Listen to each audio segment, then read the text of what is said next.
ऋतिक राज ने एप्टीट्यूड के doubt solving group में एक सवाल पूछा है। जो कंसेप्चुअल सवाल है आप भी ट्राई कर सकते हो, फिर मेरे सोल्यूशन को देखना। The average age of 8 boys increases by 1 year. If a boy of 12 year of age is replaced by a new boy, what is the age of the new boy? 9, 15, 10 या 20 years. तो ये aptitude का वो जो average वाला class मैंने conduct किया था, उस लेक्चर अगर आपने देखा ना तो उससे सॉल्व हो जाएगा। ठीक है, तो चलिए मैं सॉल्व करता हूँ। सबसे पहले यहाँ पर जो एवरेज है वो कैसा होता है सर? वो होता है सम बाय टोटल। ओके, तो अगर मैं ध्यान से देखूँ तो वो बात कर रहे हैं 8 बॉयज़ की, तो 8 बॉयज़ का एवरेज x मान लो और summation of 8 students of their edges divided by total number of students. फिर क्या हुआ है? फिर वो कह रहे हैं कि जो एवरेज एज है 8 बॉयज़ का वो इंक्रीज़ हुआ है बाय 1 ईयर, यानी x में बढ़ोतरी हुई है ना। एवरेज आपका 1 से बड़ा है। और वो कब हुआ है? वो तब हुआ है जब 12 ईयर का जो बच्चा है उसको रिप्लेस किया गया बाय अ न्यू बॉय। यानी आपका तो 8 बॉय का एज का एडिशन करके रखा था, बट अब इसमें से किसको निकालना है? इसको निकालना है 12 ईयर बॉय को निकालना है और एक नए बॉय को रिप्लेस करना है जिसकी एज पता नहीं, सो लेट अस से वाई। ठीक है, तो उसको हमने ऐड कर लिया। तो अभी भी तो 8 ही बच्चे हुए ना। आपने 8 में से 1 को निकाला और वापस 1 को जोड़ा, तो अगर हम टोटल देखें तो अभी भी कितने हुए? अभी भी 8 ही बच्चे हुए। तो ये चीज़ रही। अब अगर आप सॉल्व करोगे तो यहाँ से y आ जाएगा। कैसे क्या सॉल्व करना है? ये जो वैल्यू है, ये वैल्यू आप x में यहाँ पर सब्स्टिट्यूट करो। तो अगर सब्स्टिट्यूट करोगे तो summation 8 divide by 8 plus 1 that is equal to summation 8 minus 12 plus Y divide by 8। ठीक है, ये 8 इसके पास जाएगा तो होल डिवाइड बाई 8 बनेगा, जो 8 इससे कैंसिल हो जाएगा, फिर समेशन 8 से कैंसिल हो जाएगा। LHS में 8 बच जाएगा, RHS में माइनस 12 प्लस वाई हो जाएगा। तो यहाँ पर y की जो वैल्यू है वो 20 आ रही है, therefore option D is correct. समझ में आया कैसे सॉल्व करना था? तो जितने भी अभी डाउट्स रहेंगे डाउट सॉल्विंग ग्रुप में, मैं ट्राई करूँगा आपके सामने वीडियो फॉर्म में सोल्यूशन प्रेजेंट करूँ ताकि आपको स्टेप बाय स्टेप चीज़ें समझ में आए। वैसे ग्रुप में मैं ऐसा ही इसका स्क्रीनशॉट खुद से सॉल्व करके पोस्ट कर देता हूँ ताकि आपको तुरंत आंसर भी मिल जाए। ठीक है, वैसे अगर आपको एप्टीट्यूड के कॉन्सेप्ट्स ही नहीं आते तो उस केस में आप Shrenik Jain study simplified app को डाउनलोड कर सकते हो और इस एप्टीट्यूड कोर्स को आप पढ़ सकते हो। हिंदी में भी अवेलेबल है, इंग्लिश में भी है, जिसमें आप कंफर्टेबल हो। ठीक है, thank you for watching this video.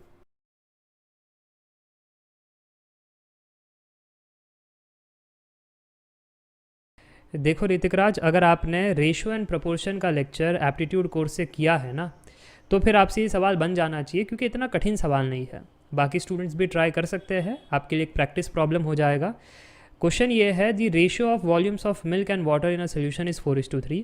Bye adding 20 litres of water the ratio gets reverse and the can become full. What is the capacity of the can in litres? ये पूछा गया है ABCD। सबसे पहले जो गिवन डेटा है उसको लिख लो कि मिल्क इज़ टू वाटर, यहाँ पर दिया गया है 4/3, यानी मिल्क कितना था इन क्वांटिटी? 4x, वाटर कितना था? 3x। ये पहली बात। दूसरी बात, उन्होंने कहा है कि हमने पानी है ना 28 लीटर मिला दिया है, तो हमारा जो अपडेटेड वाटर है वो पुराना जो वाटर का है उसमें आप 28 लीटर ऐड कर लो, यानी 3x + 28 ये हो जाएगा। ठीक है, अब वो कह रहे हैं जैसे ही पानी मिला दिया तो रेशो जो है वो रिवर्स हो गया, और रेशो अगर रिवर्स हो गया यानी milk by new water is equal to, ये जो रेशो है ये रिवर्स हो गया 3/4। इसका मतलब ये हुआ कि मिल्क हमने क्या मान रखा है? 4x, तो मिल्क हमारा था 4x, न्यू वाटर जो है उसकी वैल्यू क्या है? 3x + 28 and that is equal to 3/4। तो इसको सॉल्व कर लेते हैं। Criss cross multiplication, 4x × 4 is 16x, और 3 जो है वो इनसे मल्टीप्लाई हो जाएगा, तो 9x + 28 × 3। सिंप्लीफाई कर लोगे तो x की वैल्यू आ रही है 12। जैसे ही x की वैल्यू 12 आ गई, अब आपसे x थोड़ी ना पूछा गया है, आपसे पूछा गया है capacity of the can in litres कितनी है। तो ये जो कैन है उसके अंदर अब मिल्क और वाटर अपडेटेड वाला ये प्लेयर आ चुका है। So can is equal to milk plus updated water की क्वांटिटी। तो मिल्क हमारा कितना था? मिल्क तो सर जी था हमारा 4x ही जो है सो था, पहले जो है वही था। वाटर जो है वो बढ़ गया था, 3x + 28 हो गया था, तो टोटल 7x + 28। x हमारा 12 है, उठा करके यहाँ पर सब्स्टिट्यूट करो। सो 7 × 12 + 28, आंसर है 112, यानी ऑप्शन बी करेक्ट है। तो एक अच्छा प्रैक्टिस प्रॉब्लम था रेशियो से, तो अगर आपके रेशो के कंसेप्ट क्लियर नहीं है तो आप एप्टीट्यूड का लेक्चर 1 देख लेना, आपके कंसेप्ट क्लियर हो जाएंगे। सो एप्टीट्यूड कोर्स में सारा कुछ कवर करवाया गया है, कॉन्ट्स भी है, रीजनिंग भी है, बाकी चीज़ें भी है, तो आप विजिट कर सकते हो। हिंदी में भी इंग्लिश में भी है, तो कंसेप्ट क्लियर रहेंगे ना तो सवाल बन जाएंगे। गेट एग्जाम में ज़्यादा ट्रिक्स के पीछे नहीं भागना है, क्योंकि एप्टीट्यूड में तो स्पेशली आपको ट्रिक्स के पीछे नहीं भागना है, क्योंकि आपको गेट एग्जाम में 2 मिनट दिया जाता है, तो ट्रिक्स से कोई बेनिफिट होगा नहीं, क्योंकि एप्टीट्यूड में स्पीड टेस्ट नहीं किया जाता है in GATE exam. Aptitude of GATE exam is conceptual test, ये ध्यान रखना। Banking exam, RRB exam, other exam में थोड़ा सा स्पीड टेस्ट होता है, क्योंकि सवाल भी उतने ईजी होते हैं। गेट में वैसा नहीं होता है, स्पीड टेस्ट नहीं करते। एक अच्छा सवाल कंसेप्चुअल सवाल होता है जिसमें ट्रिक्स ज़्यादातर काम नहीं आते, और ट्रिक्स होता ही क्या है, वो कंसेप्ट के केसेस के मैं फॉर्मूला जनरेट करूँ, केस 1 का ये फॉर्मूला, केस 2 का ये, केस 3 का ये, तो वो ट्रिक्स बन जाते हैं। और बहुत सारे केसेस बन सकते हैं, तो क्या सभी टॉपिक के सभी केसेस के हमको फॉर्मूला बाय आउट करने चाहिए? ज़रूरत नहीं है ना, 2 मिनट दिया गया तो ज़रूरत क्या है। तो एक चीज़ है, ये नोट आपको ध्यान रखनी है, ठीक है। Thank you for watching this video.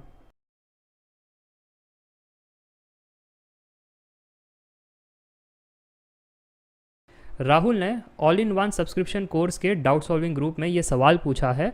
बहुत ही बढ़िया सवाल है, based out of time and work, उसका जो कॉन्सेप्ट है पाइप एंड सिस्टम का, उसके ऊपर है। वीडियो को पॉज करके आप ट्राई कर सकते हो। सवाल ये है, a leak in the bottom of tank can empty the full tank in 8 hours. An inlet pipe fills water at rate of 6 liter per minute. When the tank is full, the inlet is open and due to leak, the tank is empty in 12 hours. How many liter does this cistern hold or contains? तो देखो यार, यहाँ पर जो tank है उसका कितना litre capacity है ये पूछा गया है, तो इसको सबसे पहले x मान लो, ठीक है। सबसे पहले हमने क्या किया कि जो टैंक की कैपेसिटी है उसको मान लिया x लीटर। अब दूसरा जो डेटा दिया गया है वो हमारा जो फॉर्मेट है, काम करने की क्षमता, उस फॉर्मेट में लिखते जाओ, ठीक है। जिनको नहीं आता, हमारा जो स्टाइल है वो एप्टीट्यूड कोर्स में ये सारी चीज़ पढ़ सकते हैं। ऑल इन वन में तो चारों चीज़ें हैं, मैथ्स के कॉन्सेप्ट, मैथ्स के all PYQs of all branch, apti के कॉन्सेप्ट, एप्टी के सारे PYQs, ठीक है। तो उसमें मैंने सिखाया था कि आपको कैसे लिखना है। सबसे पहले अगर एम्प्टी कर रहा है तो नेगेटिव काम कर रहा है, पूरा टैंक खाली कर देता है 8 घंटे में, तो यहाँ पर जो लीक है, लीक वो कैसा है, -x लीटर पूरा टैंक खाली करेगा 8 hours में।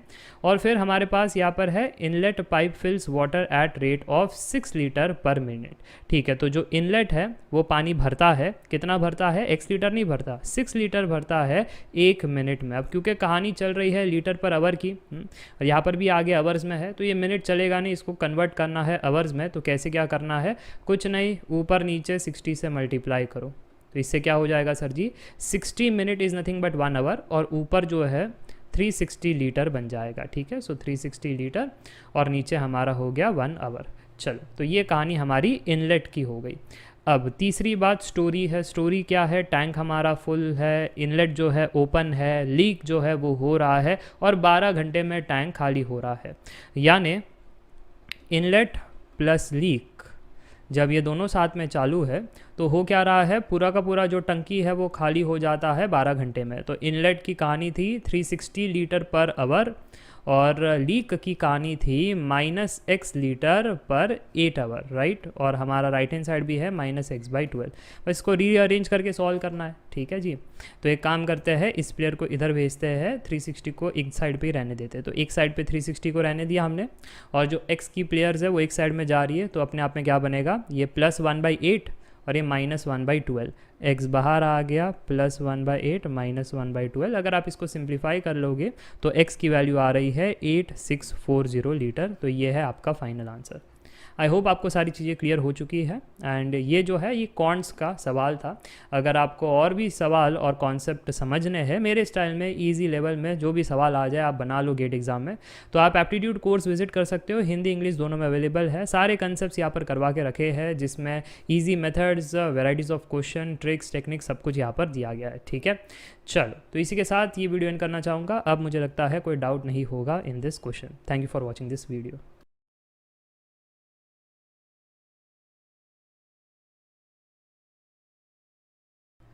अभिजीत ने एक डाउट पूछा है जो एक्चुअली आरआरबी जेई का प्रीवियस ईयर क्वेश्चन भी है। तो सवाल ये है, P alone can do a job in 18 days, P and Q working together can do it in 15 days. They started to work together. After 10 days, Q left and P alone has to complete the job. In how many more days can P complete the job? देखा जाए तो ये aptitude का सवाल है, time and work का, भले ही उसने इंजीनियरिंग मैथमेटिक्स के ग्रुप में ये डाउट पूछा हो, ठीक है, बट है तो ये एप्टीट्यूड का सवाल। तो वीडियो को पॉज कीजिए, ट्राई कीजिए, फिर मेरे सोल्यूशन को देखना। अब सबसे पहला पॉइंट, जब भी टाइम एंड वर्क का वर्ड प्रॉब्लम आता है तो डेटा को मैथ्स में कन्वर्ट करो। जैसे यहाँ पर दिया गया है P alone can do a job in 18 days, यानी हम ये कहेंगे P के काम करने की क्षमता है 1 यूनिट ऑफ वर्क ख़त्म कर लेता है 18 डेज़ के अंदर। जब P एंड Q साथ में काम करेंगे तो वही काम 15 दिन में ख़त्म होगा। तो P प्लस Q का साथ में काम करने का क्षमता कितना है? 1 unit of work in 15 days, ठीक है। तो यहाँ से मुझे Q की क्षमता मिल जाएगी, बस आपको सब्ट्रैक्शन करना है। ये मेरा स्टाइल है, जिनको पता है एप्टीट्यूड कोर्स में मैंने पढ़ाया है तो इसी स्टाइल से मैं पढ़ाता हूँ। तो यहाँ पर सब्ट्रैक्शन करने के बाद P कट जाएगा, माइनस Q बच जाएगा, और यहाँ पर सब्ट्रैक्शन पर 1/18 माइनस 1/15 यानी माइनस 1/19 वर्क पर डे बच जाएगा। तो माइनस माइनस कट गया तो Q के काम करने की क्षमता हमको मिल गई 1/90 वर्क पर डे। ये पहली बात है, P एंड Q के दोनों के काम करने का जो ताकत है वो हमको मिल चुका है। अब आगे कहानी ये है कि अब वो साथ में मिलकर के काम कर रहे हैं और 10 दिन में Q ने उसे छोड़ दिया।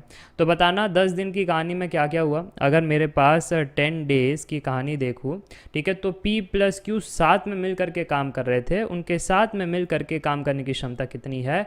1/15 वर्क पर डे। अब कितना काम इन्होंने किया है वो खोजना है, क्योंकि इसके बाद 10 दिन के बाद तो Q छोड़ के जा रहा है, राइट। तो साथ में मिलकर के अब तक तुमने कितना काम किया, कैसे निकाले? यूनिट्स को देखो, डेज और वर्क पर डे, मल्टीप्लाई कर दे तो डे कट जाएगा और काम कितना हुआ है वो बच जाएगा, ठीक है। तो यहाँ पर वर्क निकालना हो तो ये दोनों को बस मल्टीप्लाई करना है, कोई बाय हार्ट करने की ज़रूरत नहीं है, फॉर्मूलाज और ये सब। मैं यूनिट्स भी बता देता हूँ। ये था वर्क पर डे और इसके पास था डे, तो डे कट गया, वर्क बच गया। 10/15 वर्क इसने अब तक किया है। ये बात क्लियर हो गई। अगर ये बात क्लियर हो गई तो अब स्टोरी में आगे बढ़ते हैं। स्टोरी तो है, ठीक है, जिसको हम मैथ्स में उतार रहे हैं।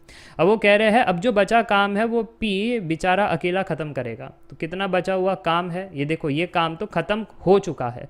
तो रिमेनिंग वर्क अगर निकालना है, 1 यूनिट ऑफ वर्क था और ये 10/15 वर्क अब तक इन्होंने ख़त्म कर लिया है। तो बचा हुआ वर्क 15 - 10 यानी 5/15 वर्क बच गया है, राइट। अब ये जो बचा हुआ वर्क है वो P करेगा, तो P के काम करने की क्षमता 1/18 की है, 1/18 वर्क पर डे की है। तो अब बताना कितने दिनों में ये काम खत्म होगा।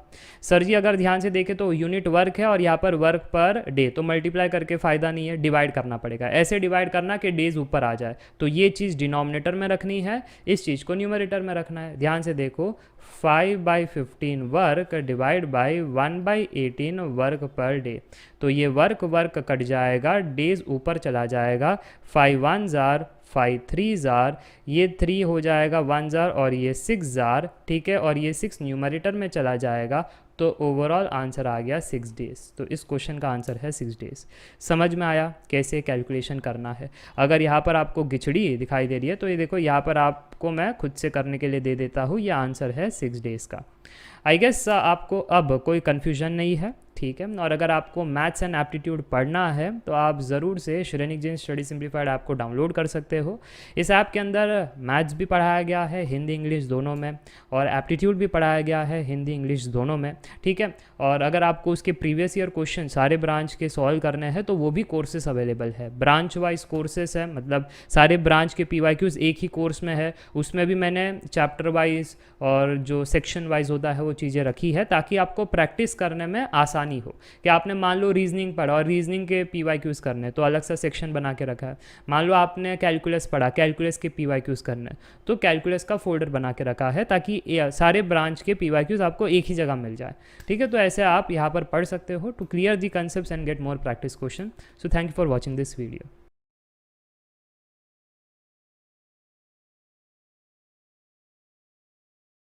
ठीक है, चल। तो अब यहाँ पर ध्यान से देखना कि सबसे पहला ट्रिक हमारा है ratio of more than 2 variable जब आ जाए तो उसके लिए सॉल्व कैसे करना है। तो मैं तो चाहूँगा पहले वीडियो को पॉज कीजिए, जो आपका मेहनती वाला तरीका है मेथड 1 उसको अप्लाई कीजिए, आंसर खोजिए, फिर मेरे ट्रिक को देखना। तो आंसर आ गया 21:28:32, अगर आया है तो सही है, नहीं आया है तो बताता हूँ कि ट्रिक्स से कैसे जल्दी निकाल सकते हैं। स्टेप नंबर 1, आप इस फॉर्मेट का इस्तेमाल करते थे, राइट। A/B, फिर कनेक्ट क्या है वो बगल में लिखते थे ना, B/C, अब उसको नीचे लिखा करो, ठीक है। B का कनेक्ट है तो B/C ऐसे लिखा करो। तो सेट योर स्ट्रक्चर, ऐसे नहीं लिखना है, स्टैंडर्ड मेथड में ऐसे लिखते थे। अब क्या करना है, नीचे नीचे लिखना है, जहाँ से कनेक्ट हुआ A/B कनेक्ट हुआ तो B/C, अगर आगे होता है तो C/D, ऐसे लिखते हैं। ये लिखने के बाद step number 2, copy nearest number. अब देखो आप ये कहोगे सर इस स्ट्रक्चर में हमारा ये वाला खाली रह गया, ये वाला खाली रह गया, तो इसको भरना है। तो मैंने क्या कहा, कॉपी दी नियरेस्ट B, यहाँ पर B वही नियरेस्ट है, उसको कॉपी करो। तो कॉपी कर लिया, तो इस प्रकार से आपका बन जाएगा। अब step number 3, vertical multiply to get the answer. इस प्रकार से A into B, B into B, B into C, आ गया आपका A/B/C बड़े आराम से, ट्रिक से। चलो अब इसको यूज़ करके बताता हूँ, कोई कठिन मामला नहीं है, बहुत ही आसान है, ध्यान से देखना। सोल्यूशन, सबसे पहले सेट योर स्ट्रक्चर। तो जो हमारा स्ट्रक्चर था वो क्या था कि A/B और फिर B/C ऐसे। तो इस हिसाब से अब यहाँ पर नंबर लिखो कि A हमारा है 3, A/B हमारा है 3:4, B/C हमारा है 7:8, ठीक है। फिर सेकेंड स्टेप क्या है, यहाँ पर और यहाँ पर कॉपी दी नियरेस्ट नंबर। तो इसके नियर में 4 था, कॉपी, यहाँ पर 7 हो जाएगा कॉपी। वर्टिकल मल्टीप्लाई, 7 इंटू 3 21, मैं ऐसे लिख देता हूँ पहले, 7 इंटू 3, फिर 4 into 7, 4 into 8, this is your A/B/C। Therefore A/B/C बड़े आराम से 21:28:32। मज़ा आया, समझ में आया? अगर समझ में आया तो टेंशन मत लो, एक और एग्जांपल मैं आपको देता हूँ ताकि कॉन्फिडेंस भी आ जाए। और जितने सवाल हमने किए हैं, कहीं पर लगता है कि आपको ट्रिक्स से दोबारा करके सॉल्व करके चेक करना है तो कर लो, वो आपके लिए और होमवर्क जैसा हो जाएगा, ठीक है। बाकी ये सवाल आप ट्राई कर सकते हो।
नेक्स्ट एग्जाम्पल को देखते हैं, एग्जाम्पल 4। और लास्ट एग्जाम्पल हमेशा कठिन होता है, तो ये भी कुछ वैसा ही है।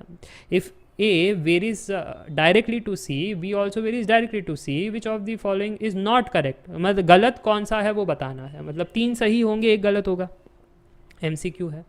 तो 3 सही एक गलत आपको खोजना है, बताइए कौन सा गलत है। तो जब भी ऐसे प्रॉब्लम आए तो सबसे पहले क्या करना है, गिवन डेटा को अच्छे से लिखना है कि A directly proportional to C यानी A is equal to KC, और B directly proportional to C यानी B is equal to LC, right. अब ऑप्शंस जाना है एक एक करके। ऑप्शन ए क्या कहता है, A+B is directly proportional to C। तो A+B इस डेटा के हिसाब से कितना होगा कि A की जगह KC रखो, B की जगह LC रखो, C कॉमन निकालिया, K+L एक कांस्टेंट ही हुआ, ठीक है। तो क्या मैं इसको ऐसा कह सकता हूँ, चलो मैं इसको कॉपी कर लेता हूँ आगे। क्या मैंने आगे कॉपी किया इसको, अच्छा हाँ, मैंने ये 2 बार कॉपी इसलिए किया था क्वेश्चन को ताकि आपको बता सकूँ करेक्ट ऑप्शन है ऑप्शन बी। और ऐसा क्यों हुआ, चलिए देखते हैं। सबसे पहले तो हमने ये कहा, क्या कहा, हमने कहा कि ऑप्शन ए में a प्लस बी LHS में था, तो फिर हमने इसको ऐसे सॉल्व किया, जब देखा तो ऐसा कुछ बना कि a plus B is equal to C into constant, C into constant, यानी ये क्या इंप्लाई करता है, a plus B is directly proportional to C. अब तक आपने इसको ऐसे पढ़ा था, तो ऐसे भी करो। प्रोपोर्शनैलिटी साइन हटाने के लिए आप क्या करते थे, इक्वल और कांस्टेंट लगाते थे, इक्वल और कांस्टेंट। तो अगर इक्वल और कांस्टेंट है तो फिर वो प्रोपोर्शनैलिटी साइन को बुला लो अभी, ठीक है। तो ऐसे कर दिया हमने कि a plus B is directly proportional to C, ये आ रहा है, तो ये चीज़ सही है। नॉट करेक्ट तो नहीं कह सकते, हमको तो नॉट करेक्ट खोजना है। तो नॉट करेक्ट खोजना है तो चलिए b पर जाते हैं। b क्या कह रहा था, a minus B is directly proportional to 1/c, ऐसा है क्या। तो a माइनस बी को देख लेते हैं। वैसे a माइनस बी है ना, देखने की कोई ज़रूरत नहीं है, ऊपर से इसी को अगर मैं कॉपी करके पेस्ट करूँ ना तो आइडिया आ जाता है। आइडिया आ जाता है कि प्लस की जगह माइनस, प्लस की जगह माइनस, प्लस की जगह माइनस, तो बात तो वही रहेगी। अरे हाँ कि ना, a माइनस बी तो के सी माइनस एल सी, सी कॉमन निकाला तो k माइनस एल, जो कि अगेन एक कांस्टेंट ही है।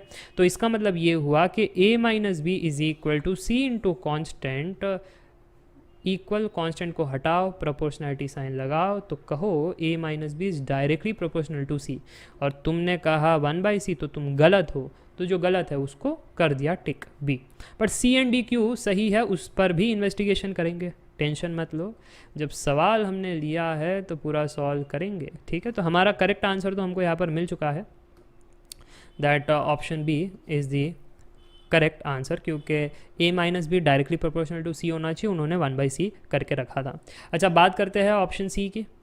ऑप्शन सी जो है रूट ए बी की कहानी पर चर्चा हो रही है। a कितना है के सी, बी कितना है एल सी, तो यहाँ पर के एल सी स्क्वायर, तो रूट के एल और रूट सी स्क्वायर, तो c हो जाएगा, ठीक है। तो ये देखो रूट ए बी किसके बराबर है, सर जी ध्यान से देखें तो root A B is equal to root K L यानी कॉन्स्टेंट, रूट के एल यानी कॉन्स्टेंट, और ये हमारा सी है। तो इक्वल कॉन्स्टेंट को हटाने के लिए प्रोपोर्शनैलिटी साइन लगाओ, तो root A B is directly proportional to C. Option C भी वही कह रहा था, तो करेक्ट है यार रिलेशन, नॉट करेक्ट तो कह नहीं सकते। अच्छा डी को देखो, डी तो बहुत ही सिंपल है ना, इनको बस डिवाइड करना है, डिवाइड करोगे तो ए बाई बी कॉन्स्टेंट दिखाई दे भी रहा है, राइट। तो जो इजी ऑप्शंस होते हैं ना उनको पहले चेक कर लेना चाहिए इन दी कॉम्पिटिटिव एग्जाम, ताकि जो समय है वो बच जाए। चलो तो यहाँ पर k बाई एल है जो कि कांस्टेंट है, बात ख़त्म, समझ में आया, a by B is constant.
Now this question was asked by A. Kabhiram in English Aptitude course doubt solving group. Very good question, because this question can be solved by two methods.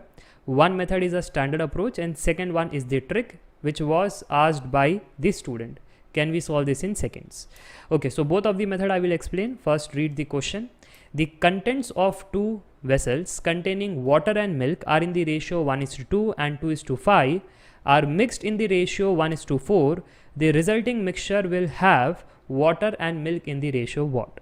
Now see, if you are writing the GATE exam, you get 2.7 minutes per question. So you can use the standard method, no problem.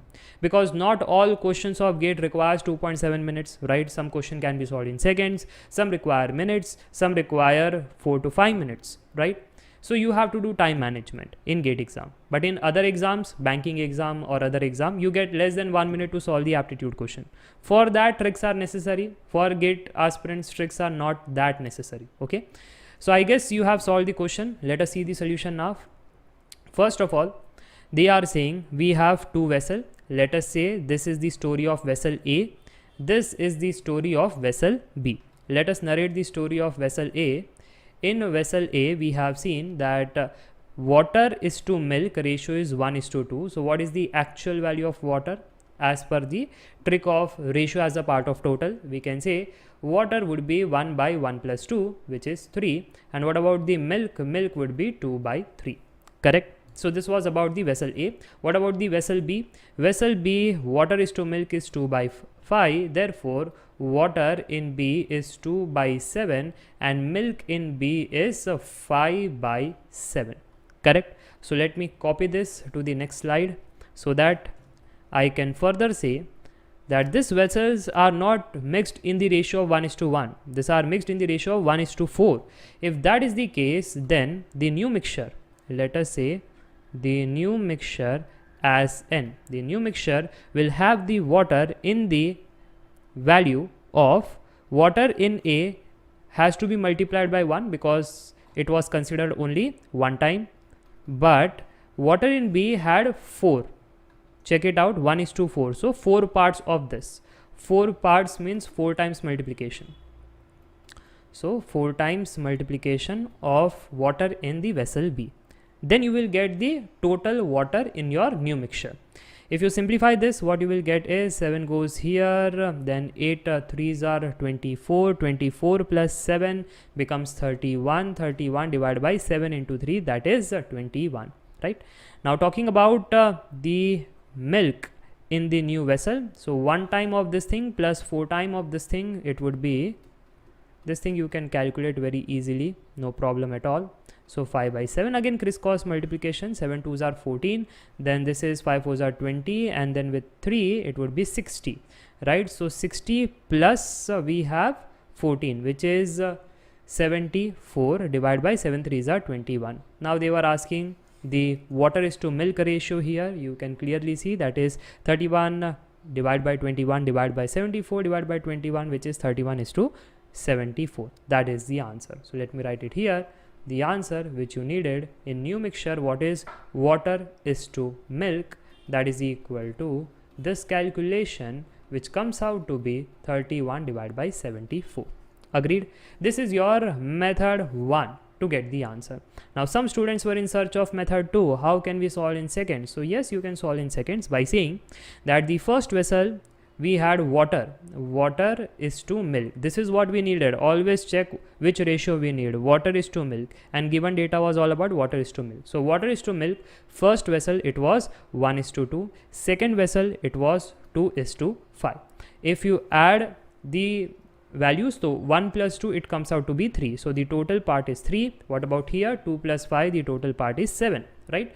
Now the ratio they were using was first vessel 1 time, second vessel 4 time, right?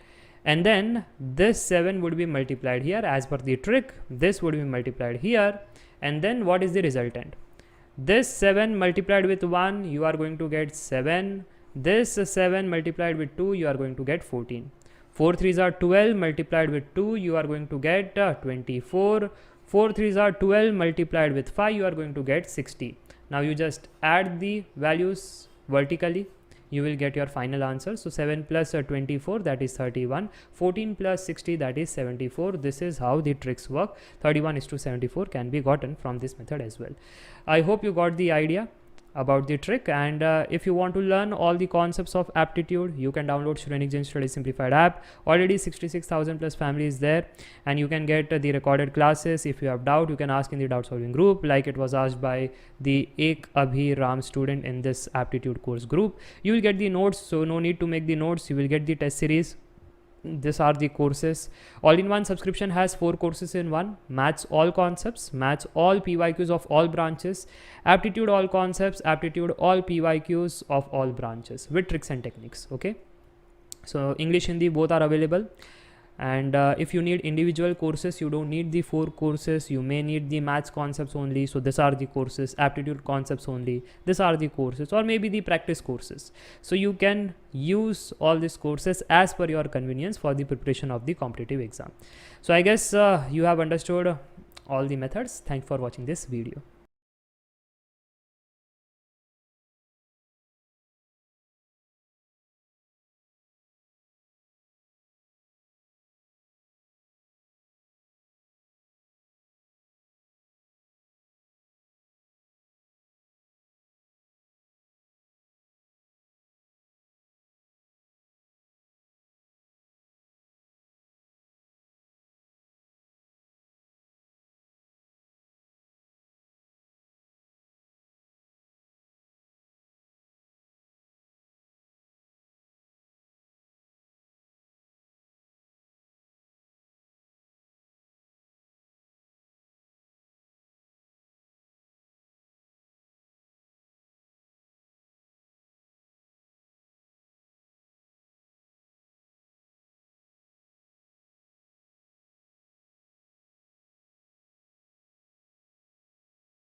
वाकई में काफ़ी tough सवाल है जो प्रदीप्ता ने aptitude के doubt solving group में पूछा है।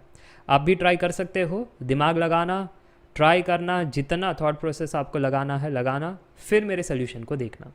सवाल ये है कि a plus B plus C the whole bracket is to D बराबर है 13:2, b plus C plus D the whole bracket is to A बराबर है 4:1, c plus D plus A the whole bracket is to B बराबर है 5:1, तो a is to B is to C is to D कितना होगा? यह capital A नहीं होना चाहिए, वैसे स्मॉल ए होना चाहिए, क्योंकि वही चीज़ें आपने गिवन डेटा में लिखी है, राइट। तो ये आपको बताना है कि फाइंड कीजिए ये रेशो कितना होगा। अब बताइए कैसे आपने ट्राई किया, कुछ सोचा? कुछ आप ज़रूर से ये करोगे कि सर यहाँ से एग्जैक्ट वैल्यूज़ मिलेगी, है ना, 13x 2x, यहाँ से 4y और y, और यहाँ से z 5z और z, कुछ बात बनी नहीं होगी। फिर बहुत सारा कुछ ट्राई किया होगा, but at the and answer नहीं आ रहा है।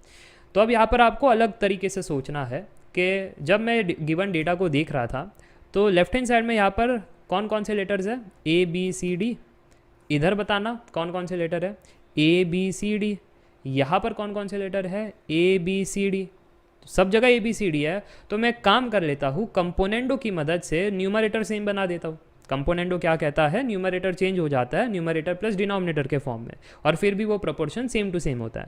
ये सारे कंसेप्ट मैंने क्लास में सिखाए हैं, एंड आई गेस आपने वो पढ़े हैं। अगर ऐसी बात है सर जी, तो कंपोनेंटो की मदद से अब हम ये कह सकते हैं ये प्रोपोर्शन अब चेंज हो चुका है as numerator is changed as numerator plus denominator. Denominator को कोई चेंजेस नहीं करने हैं, वैसे ही रहेगा। राइट हैंड साइड में 13 + 2/2 जो हो जाएगा 15/2।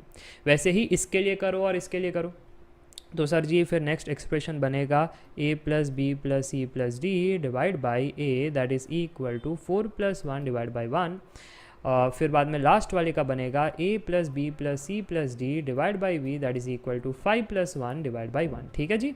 तो अब मैं इसको कॉपी कर लेता हूँ नेक्स्ट स्लाइड में और सोचते हैं अब आगे कैसे बढ़ना है। अब देखो कैलकुलेशन को ईजी करने के लिए मैं क्या करूँगा, जो सेम टर्म है ना ये a + b + c + d सभी जगह, तो इसको मैं p कह देता हूँ।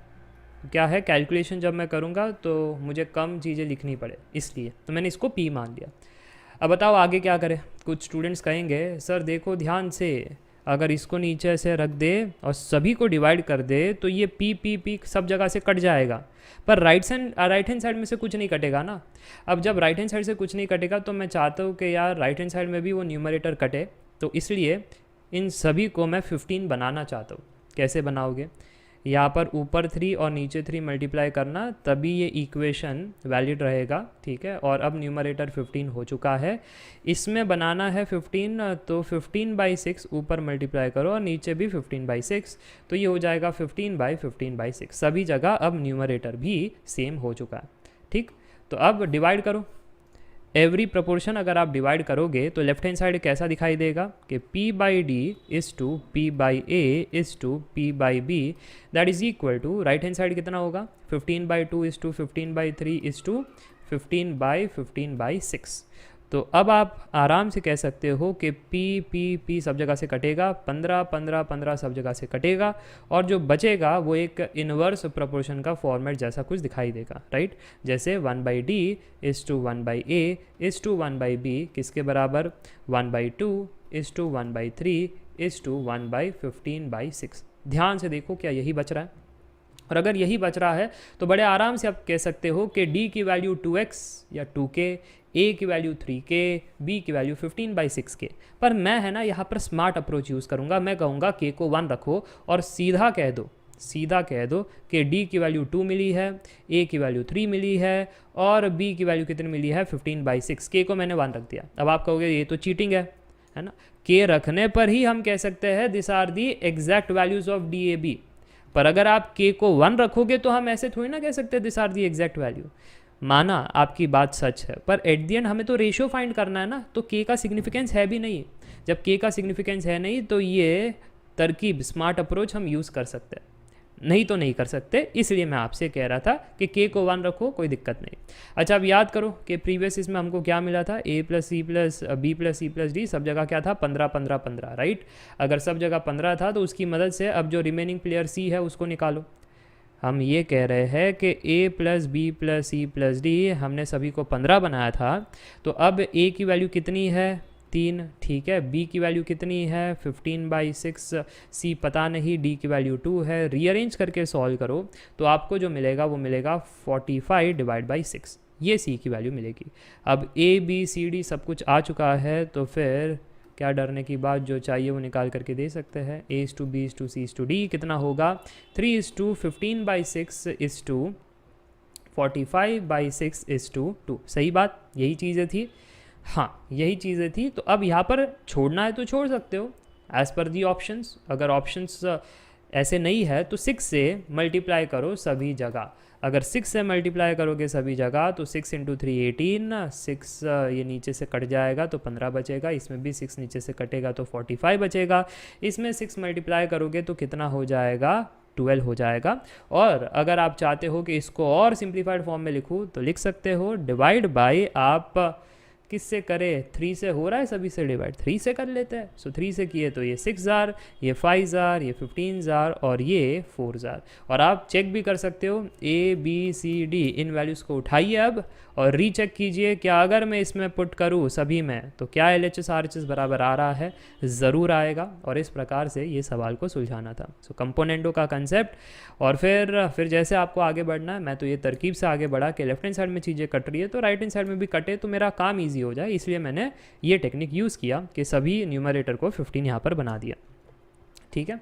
फिर ABD का वहाँ पर टेक्निक यूज़ किया कि k को 1 रख दिया ताकि कैलकुलेशन ईजी हो जाए, एंड फिर इसकी मदद से c को निकाला, फिर यहाँ पर आंसर आ गया। अगर आपको कंसेप्ट नहीं आते हैं, डिटेलिंग नहीं पता है, तो फिर आप उस केस में Shrenik Jain study simplified app download कर सकते हो। ऑलरेडी 67,000 प्लस की कम्युनिटी है और कोर्सेज से पढ़ाई कर रही है, जहाँ पर रिकॉर्डेड क्लासेस है, डाउट सॉल्विंग ग्रुप है। हर दिन आप डाउट सॉल्विंग ग्रुप में सवाल पूछिएगा, मैं सॉल्व करता हूँ, जितने सवाल पूछना पूछिए, सारे सॉल्व करता हूँ। जैसे ये सवाल इन्होंने पूछा था, क्लास नोट्स भी दिए गए हैं, टेस्ट सीरीज़ भी है, प्रैक्टिस भी हो जाएगी।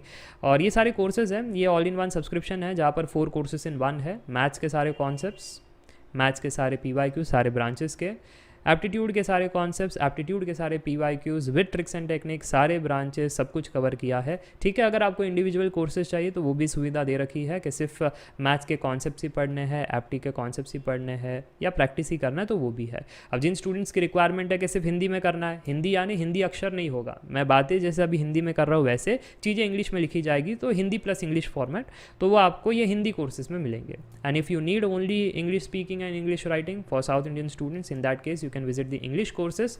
तो क्या है, दोनों को मदद हो जाएगी। And yes, that's it for today. I hope you enjoyed the video.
आज नहीं तो कल पक्का ये गेट एग्ज़ाम में आएगा, क्योंकि गेट के सवाल कुछ ऐसे ही होते हैं, conceptual, analytical and calculative.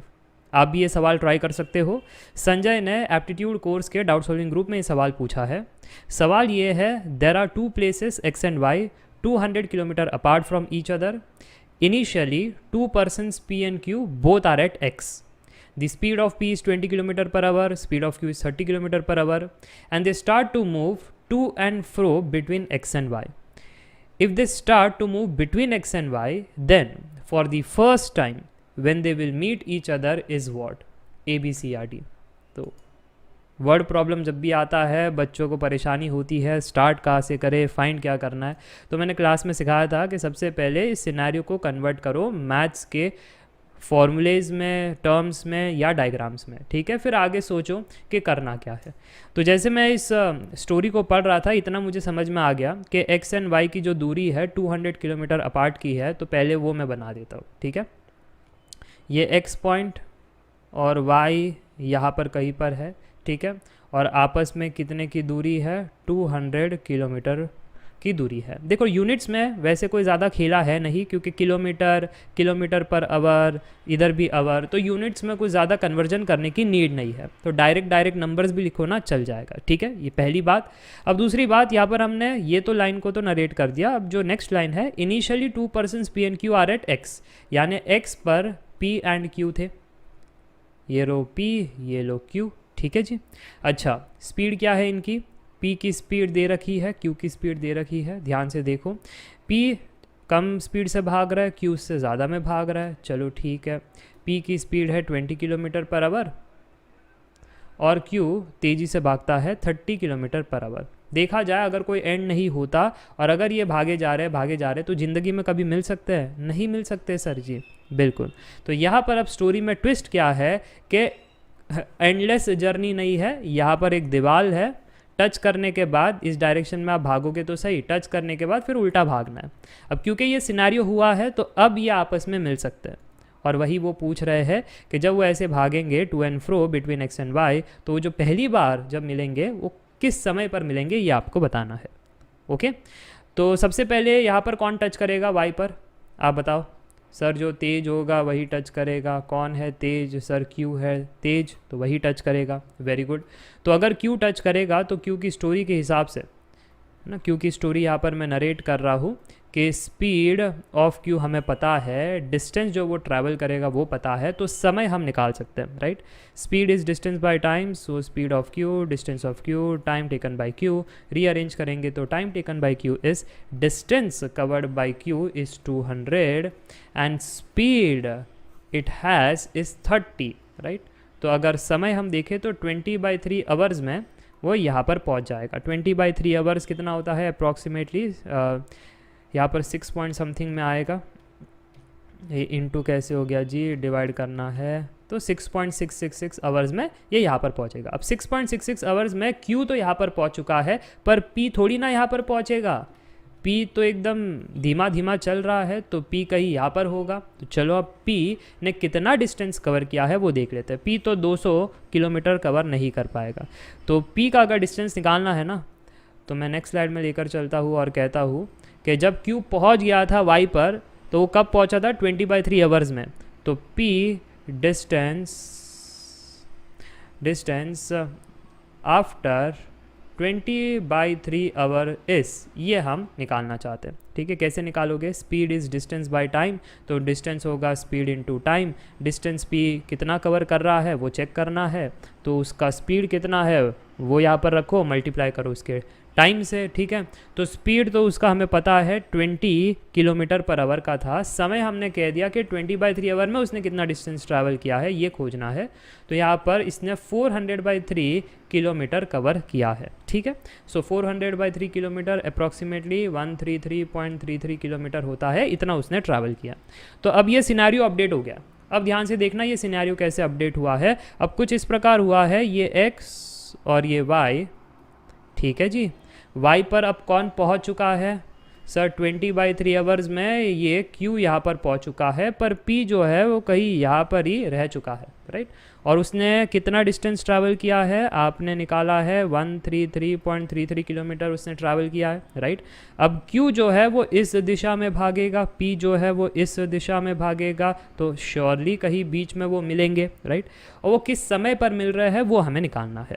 Okay, कैसे निकालोगे, अब रिलेटिव स्पीड का कॉन्सेप्ट, जब दो लोग इस डायरेक्शन में भागते हैं, क्या सिखाया था, ऑपोजिट डायरेक्शन में भागते हैं तो रिलेटिव स्पीड ऐड होती है, सिखाया था क्लास में मैंने, आपको याद है, ढेरों एग्जाम्पल भी दिए थे। जब आप ट्रेन का सफ़र करते हो या कार का सफ़र करते हो तो आप ये महसूस भी कर सकते हो, राइट। तो अब आगे बढ़ते हैं, कहते हैं यहाँ पर कि रिलेटिव स्पीड कॉन्सेप्ट का इस्तेमाल करते हुए हम ये कह सकते हैं कि हमें समय निकालना था, तो समय कितना होता है, डिस्टेंस बाय स्पीड। अब डिस्टेंस कितना है, चलो उसको एनालाइज कर लेते हैं, इनके आपस में बीच में डिस्टेंस कितना हुआ। सर इजी है, कैसे इजी है जी, सर पूरा का पूरा 200 किलोमीटर है और यहाँ पर P ने 133.33 किलोमीटर कर लिया है ट्रैवल, तो ये जो कहानी होगी वो 200 माइनस 133.33 की कहानी होगी, जो 66.67 किलोमीटर निकल करके आता है, यही आपका हो जाएगा डिस्टेंस, ठीक है। सो 66.67 किलोमीटर। स्पीड जो है ऐड होगा, तो यहाँ पर 30 + 20 हमको कहना है, तो 66.67 डिवाइड बाय 50 कितना हो गया, 1.33 आवर्स। तो इस समय में ये मिल जाएंगे पहली बार, और फिर आप ऑप्शन देखते हो और मिलता नहीं। मैं होता तो 1.33 आवर दे देता ताकि वो बच्चे वहाँ पर फंस जाए। देखा जाए तो 1.33 आवर में नहीं मिलेगा जी, यहाँ पर ही 1.33 आवर मल्टीप्लाई करके देख लो, कहीं बीच में ये रहेंगे, हाँ कि ना, ये ट्रैप्स है। देखो P का स्पीड है 20 किलोमीटर पर आवर, तो अगर 1.33 आवर पर चेक करें उसने कितना किलोमीटर ट्रैवल किया है, तो 26.6, राइट। Q ने कितना ट्रैवल किया है, तो मल्टीप्लाई करके देख लो, 1.33 39.9, कहाँ मिले वो पहली बार, राइट। तो यहाँ पर आपको एक्चुअली कहना है कि हम ये कह रहे थे कि पहले Q ने इतना ट्रैवल किया था ना, तो वो समय, उस समय पर P ने भी इतना ट्रैवल किया था, वो समय है 20/3 आवर। उसके बाद 1.33 आवर लगा कि वो पहली बार मिले, तो जो टोटल टाइम लगा वो 1.33 नहीं था, जो टोटल टाइम लगा वो कितना था कि 20/3 आवर पहले उन्होंने यूज़ किया था, उतना वो Q Y तक पहुंच जाए, P बीच में कहीं पर पहुंच जाए, फिर उसके बाद उनको 1.33 आवर लगा मिलने के लिए। तो अगर आप चेक करो तो अब 8 आवर्स निकल करके आता है, तो एग्जैक्टली 8 आवर के बाद वो पहली बार मिले थे। So option D is correct. समझ में आया कैसे सॉल्व करना है, क्लियर है? काफ़ी अच्छा सवाल था, कंसेप्चुअल था। अगर इस प्रकार से देखें, ऐसा पक्का गेट एग्जाम में आएगा, लिख कर ले लो, ठीक है। अगर आपको कंसेप्ट नहीं आते स्पीड डिस्टेंस टाइम के, उस केस में आप डाउनलोड कर सकते हो Shrenik Jain study simplified app. Already 67,000 की कम्युनिटी है एंड कोर्सेज से आप पढ़ाई कर सकते हो, रिकॉर्डेड क्लासेस है, डाउट सॉल्विंग ग्रुप भी है। सवाल अगर पूछना हो जैसे यहाँ पर पूछा गया था, है ना, संजय के द्वारा, तो आप भी पूछ सकते हो। मैं वीडियो फॉर्म में भी देता हूँ, उनको सोल्यूशन भी दिया था मैंने, ठीक है, ग्रुप के अंदर। और क्लास नोट्स भी है, नोट्स बनाने की ज़रूरत नहीं, टेस्ट सीरीज़ भी है। और यहाँ पर आप देख सकते हो दैट 4 कोर्सेज इन 1 आपको मिल जाएंगे ऑल इन वन सब्सक्रिप्शन के अंदर। मैथ्स के सारे कॉन्सेप्ट्स, मैथ्स के सारे PYQ सारे ब्रांचेस के, एप्टी के सारे कॉन्सेप्ट्स, एप्टी के सारे PYQ सारे ब्रांचेस के, with tricks and techniques, with master class, with analysis. जो मेरा स्टाइल है इन डेप्थ बातें करना, वैसे मैंने वहाँ पर की है। गेट ओरिएंटेड यहाँ पर सिलेबस है, कोई दिक्कत नहीं होगा, ना कोई एक्स्ट्रा पढ़ाया गया है। मुझे पता है समय is very very important for competitive exam, ठीक है। तो सही डायरेक्शन में आपको मेहनत करना है, तब रिजल्ट आएगा। अब कोई स्टूडेंट्स को सिर्फ मैथ्स पढ़ना है तो मैथ्स के भी यहाँ पर डिफरेंट कोर्सेज है, सिर्फ एप्टी पढ़ना है तो इंडिविजुअल कोर्सेज है, सिर्फ प्रैक्टिस करना है PYQs, उनके भी इंडिविजुअल कोर्सेज है। फिर वो भी सुविधा है कि सिर्फ हिंदी में करना है या इंग्लिश में करना है। जो हिंदी कोर्सेज है उसमें मैं बातें हिंदी में करूँगा, जैसे अभी आपसे बातें कर रहा हूँ, पर स्लाइड्स इंग्लिश में रहेगी, शब्द जो है सारे इंग्लिश में रहेंगे। और जो इंग्लिश कोर्सेज है उसमें बातें भी इंग्लिश में रहेगी, स्लाइड भी इंग्लिश में रहेगा, because south Indian students do not understand Hindi a bit, तो इसलिए उनके लिए सिर्फ इंग्लिश के कोर्सेज भी है, ठीक है। तो इसी के साथ ये वीडियो एंड करना चाहूँगा। आई hope you enjoyed the video.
As gate examiner loves geometry, so this is one of the expected gate questions. Very very interesting. We won't go by the formulas or by hearted logics, we'll go with the basics only to solve this question. You can also try this question by yourself. This question was asked by Raja on English Gate 2025 subscription all-in-one doubt solving group. The question is, a regular triangular pyramid has a slant height of 4 units. The length of one of the perpendicular bisectors of the regular triangular base is root 3 units. What will be the lateral surface area of the regular triangular pyramid? A, B, C or D. We have 4 options. So I guess you have tried by yourself. Comment the answer and now you look at my solution. Now the very first thing to keep in mind is we have a regular triangular pyramid. What does this mean? Regular means all the sides are same. I have explained in the conceptual class. This term is very very important. This indirectly indicates all the sides of the triangular pyramid are same. Now we have a triangular pyramid. This means the base is triangle. Since pyramid can be of two types, one is the square base, other is the triangular base. So this one is of a triangular base. Okay, slant height is given. And this data is interesting because a lot of students won't be decode this data and hence they are stuck in the solution, right?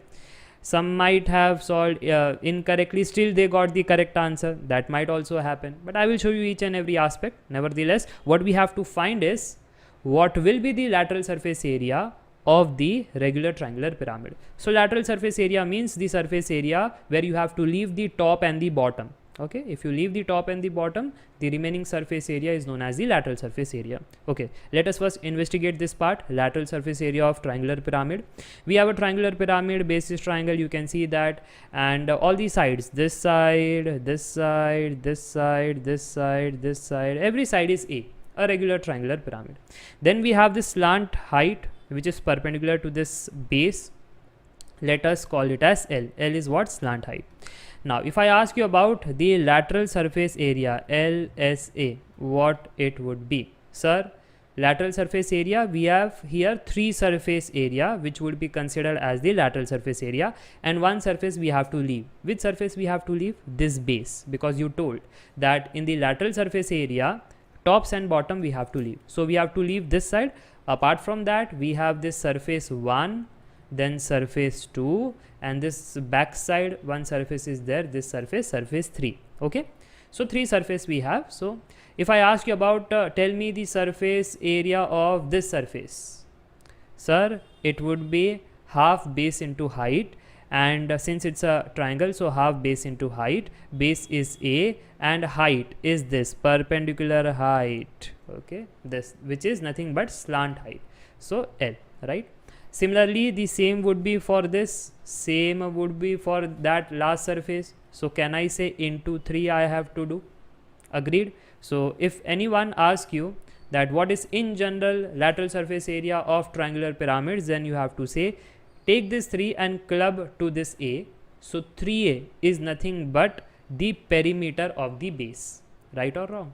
Yes, 3A is nothing but the perimeter of the base. So half base perimeter into the slant height, Now if you have the square pyramid also,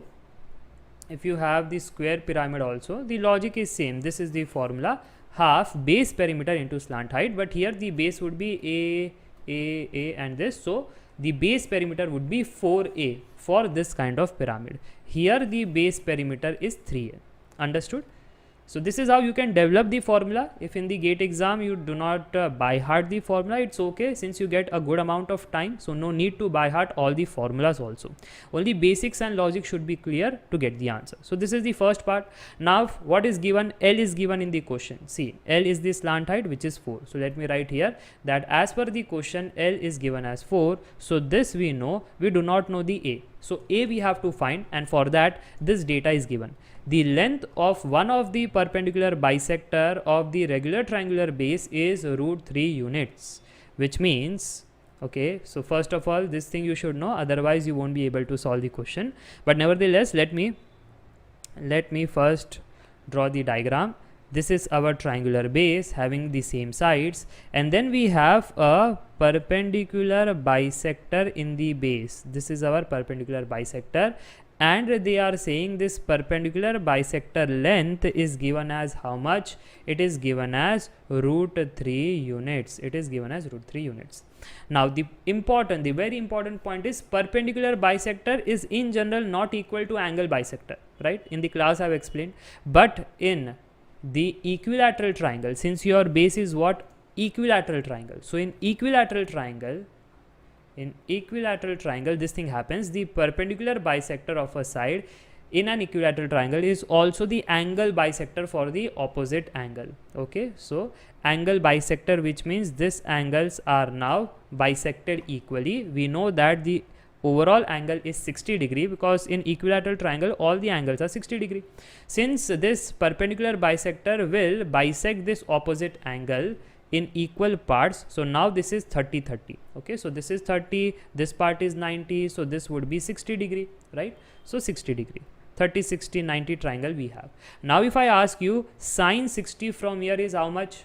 Sine 60 is opposite upon hypotenuse, right? So what is opposite? Opposite is this yellowish length, which is √3 units. Divided by hypotenuse is this side, which is A.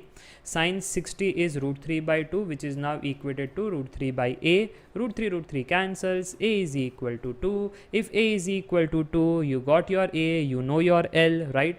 Now tell me the lateral surface area. So the lateral surface area would be half A is 2 L is given as 4 in the question, slant height was 4, and then we have to multiply with 3. So here 2 cancel, 4 into 3, 12 units. So the correct answer is option B, option 2, which is 12 unit square, because surface area unit square would be there. Okay, so I hope you got the idea about the triangular pyramid, how the logics work, how to conclude the answer, and this very important data which you should keep in mind. Therefore it's one of the expected gate question which should come in your upcoming gate exam. If you do not know all the concepts, then in that case you can download Student Exchange Study Simplified app. Already 68,000 plus families there, where you will get the courses, recorded classes. If you have doubts, then doubt solving group, like Raja has asked one of the doubts in the group, so you can also ask the doubt. If the questions are easy, I will send the solution. If they are tough, then I will send the video solution. Okay, class notes are there, so no need to make any notes by yourself. Test series is also there, so that you will get the confidence after learning all the concepts. Now the courses are all-in-one subscription or the individual courses. All-in-one subscription has 4 courses in one, which are Maths All Concepts, Maths All PYQs, Apti All Concepts, Aptitude All PYQs. All branches PYQs with all tricks and techniques are available, and in both Hindi English you have the courses. English means purely English, written, speaking, everything in English, whereas in Hindi मैं बातें हिंदी में करूँगा, but जो slides रहेगी वो English में रहेगी. And if some students need only the individual courses, only the concepts of maths or Apti, or only the practice course, then that is also available. Even if you need only chapter courses, that is also available. Okay, so you can learn all these concepts and you can prepare well for your upcoming GATE exam. Thanks for watching this video.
Vishal Gupta ने बहुत ही खतरनाक सवाल पूछा है on aptitude doubt solving group.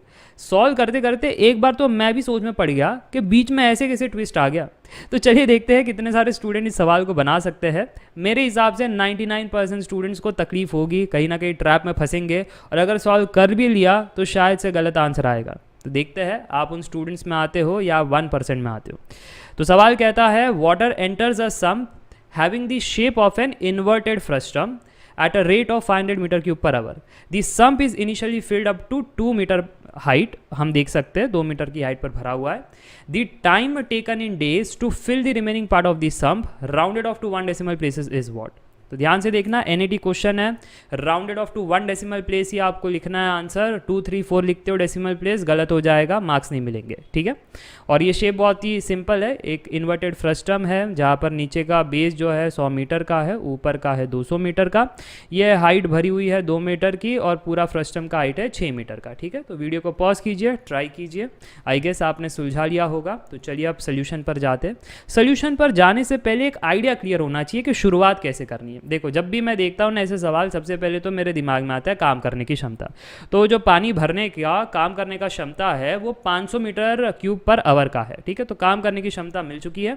अब दूसरा हमको निकालना क्या है? हमको निकालना है समय. और समय किसका निकालना है? वो जो रिमेनिंग पार्ट बचा है ना इस सम का, वो फिल करने के लिए कितना समय लगेगा. तो अगर आपने मुझसे एप्टीट्यूड में टाइम वर्क और ये सब पढ़ा है तो आपको पता है मैं फॉर्मूला बायट नहीं करता, मैं आपसे जस्ट यूनिट से खेलता हूँ। जैसे यहाँ पर समय निकालना है, टाइम निकालना है, तो न्यूमरेटर बाय डिनोमिनेटर होगा।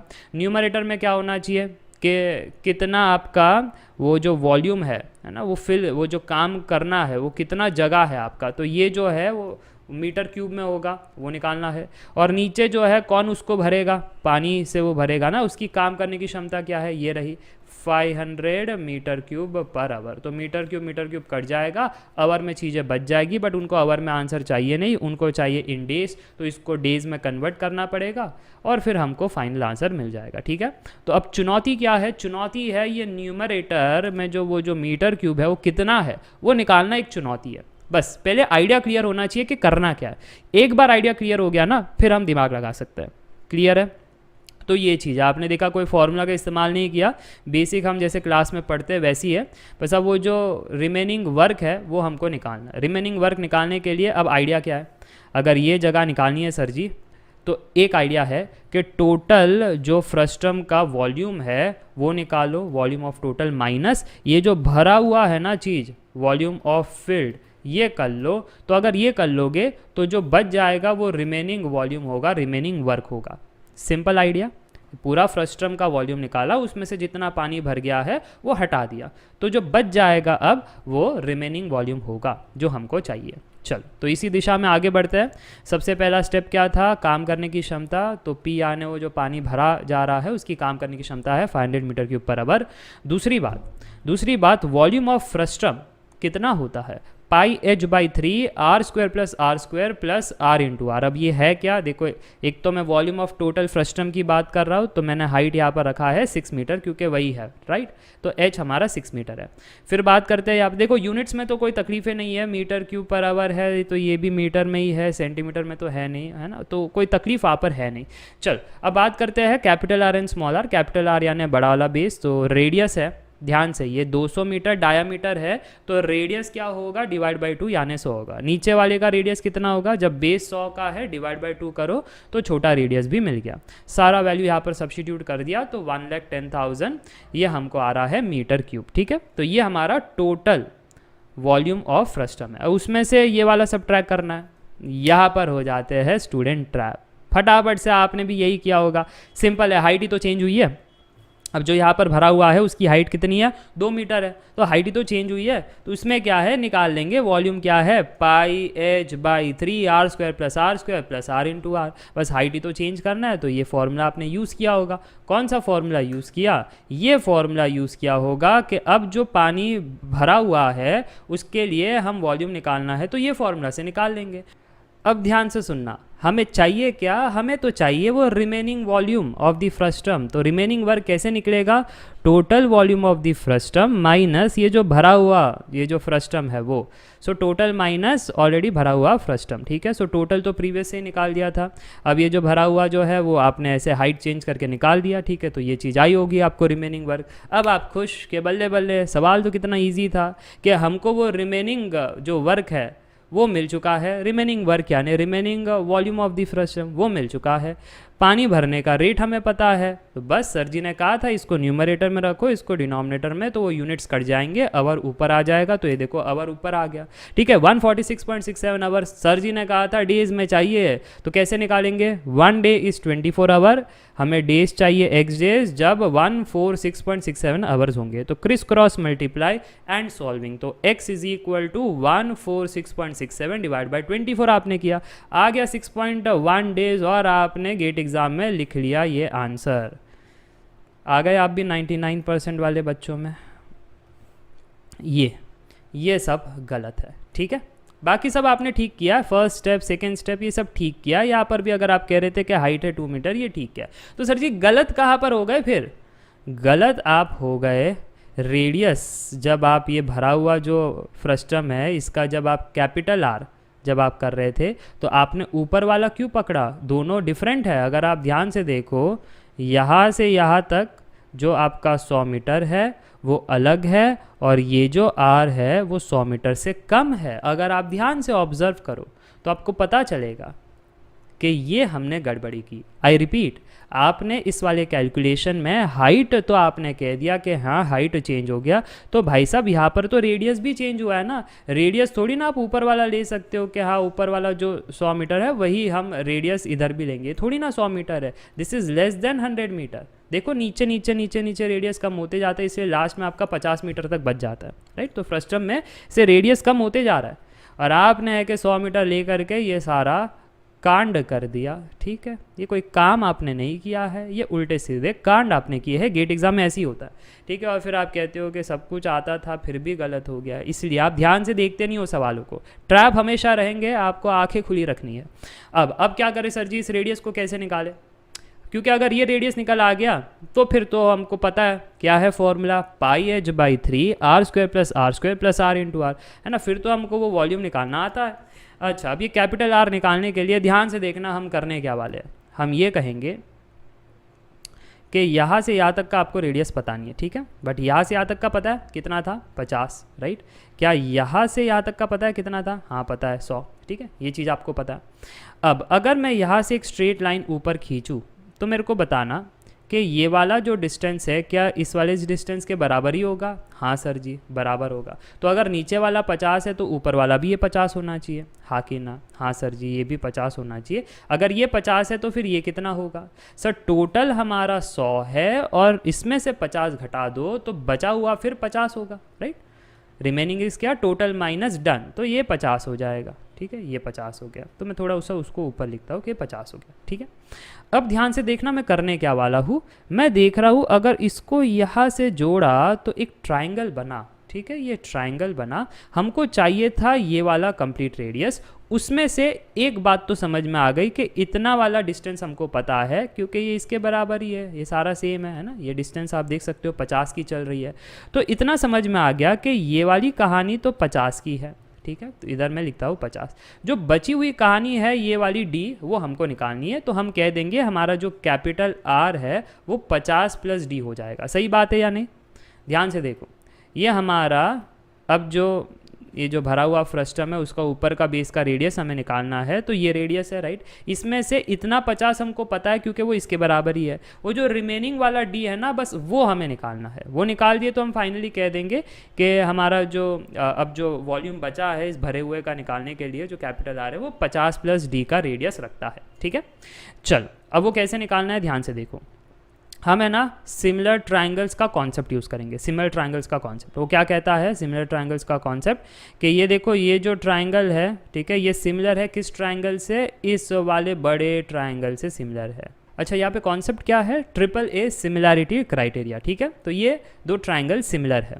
तो अगर ये सिमिलर है तो क्या मैं कह सकता हूँ base by base, right. So D/50 is equal to side by side, ये वाली साइड डिवाइड बाई ये वाली साइड। अब ध्यान से देखना, ये दोनों साइड क्वेश्चन में दिया गया था। ये वाली साइड कितनी है एज पर क्वेश्चन? 2 मीटर, और लंबी वाली साइड कितनी है एज पर क्वेश्चन? 6 मीटर। तो आप देख सकते हो फिर हमने यहाँ पर 2/6 किया। तो ये सिमिलैरिटी ट्राइंगल्स के कॉन्सेप्ट से हमने ये किया कि side by side is equal to this side by लंबी वाली साइड, ठीक है। तो हमारा जो डी है वो 16.67 आ गया। तो ये जो रेडियस है, ये जो रेडियस की तलाश में हम थे, जो गड़बड़ी आपने की थी, गलत रेडियस लिया जबकि रेडियस आपको खोजना था। तो रेडियस है 50 प्लस डी, और तो 50 प्लस ये आ जाएगा 66.67, ठीक है। तो अब आप आराम से कह सकते हो कि हाँ जी ये रेडियस अब हमको मिल चुका है 66.67। देखा आपने 100 से कम ही था, तो 100 से कम था और ये चीज़ है। अब आप ये सारा सब्स्टिट्यूशन कीजिए जो आपने पहले किया था कि टोटल फ्रस्टम का volume minus volume of the भरा हुआ, ठीक है। तो आप ये देख सकते हो वही कैलकुलेशंस है, बस रेडियस जो था कैपिटल आर वो 100 की जगह है 66.67। तो ये वैल्यू आई है। अब आपके पास है वर्क, मतलब रिमेनिंग वर्क, ये हमको करना है। पानी भरने की क्षमता हमको पता है, डिवाइड करेंगे तो ये आवर में आ जाएगा। अब हमको डेज में चाहिए तो 1 डेज 24 आवर, तो x डेज इज 176.9 आवर्स, ठीक है। तो अगर वो आप क्रिस क्रॉस से करेंगे यानी इसको डिवाइड करेंगे 24 से तो आपको 7.3 डेज आएगा। और यही है आपका फाइनल आंसर। NAT में हमेशा रेंज होता है, तो रेंज 7.1 से 7.5 तक का था। तो ये आपका 7.3 डेज बिल्कुल सही है। तो समझ में आया कहाँ पर ट्रैप था? ये वाला चीज़ ट्रैप था, हड़बड़ी में गड़बड़ी जिसे मैं कहता हूँ क्लासेस में, ठीक है। तो सारे कॉन्सेप्ट्स करवाए हैं एप्टीट्यूड के, अगर आपको नहीं आता है in that case you can download student Gen study simplified app, visit the courses में लेक्चर्स है रिकॉर्डेड, फिर डाउट्स आ जाते हैं तो डाउट सॉल्विंग ग्रुप है, जैसे ये विशाल गुप्ता ने इस ग्रुप में पूछा था, फिर क्लास नोट्स भी दिए गए हैं, तो नोट्स बनाने की ज़रूरत नहीं, टेस्ट सीरीज़ भी है ताकि आपको कॉन्फिडेंस आ जाए। कोर्सेज अलग अलग प्रकार के हैं, मेन कोर्स है ऑल इन वन सब्सक्रिप्शन जिसमें 4 चीज़ें आ जाती है, मैथ्स के सारे कॉन्सेप्ट्स सारे ब्रांचेस के, मैथ्स के सारे PYQ सारे ब्रांचेस के विद ट्रिक्स एंड टेक्निक्स सारे ईयर्स के भी, ठीक है, अप टिल 2024। उसके बाद एप्टीट्यूड के सारे कॉन्सेप्ट्स, एप्टीट्यूड के सारे PYQ सारे ब्रांचेस के with tricks and techniques, English में भी है, हिंदी में भी है। दो students who are comfortable only in English they can visit English courses, but जिन स्टूडेंट्स को हिंदी समझ में आता है, जैसे मैं अभी बात कर रहा हूँ, लिखूंगा इंग्लिश में ही बट बातें हिंदी में करूँगा, तो उस केस में आप हिंदी कोर्सेज में जा सकते हो। इंडिविजुअल कोर्सेज चाहिए, सिर्फ कॉन्सेप्ट पढ़ना है तो वो भी है, सिर्फ प्रैक्टिस करना है तो वो भी है। Thank for watching this video.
ये सवाल दिखने में सिंपल तो है पर इजी नहीं है।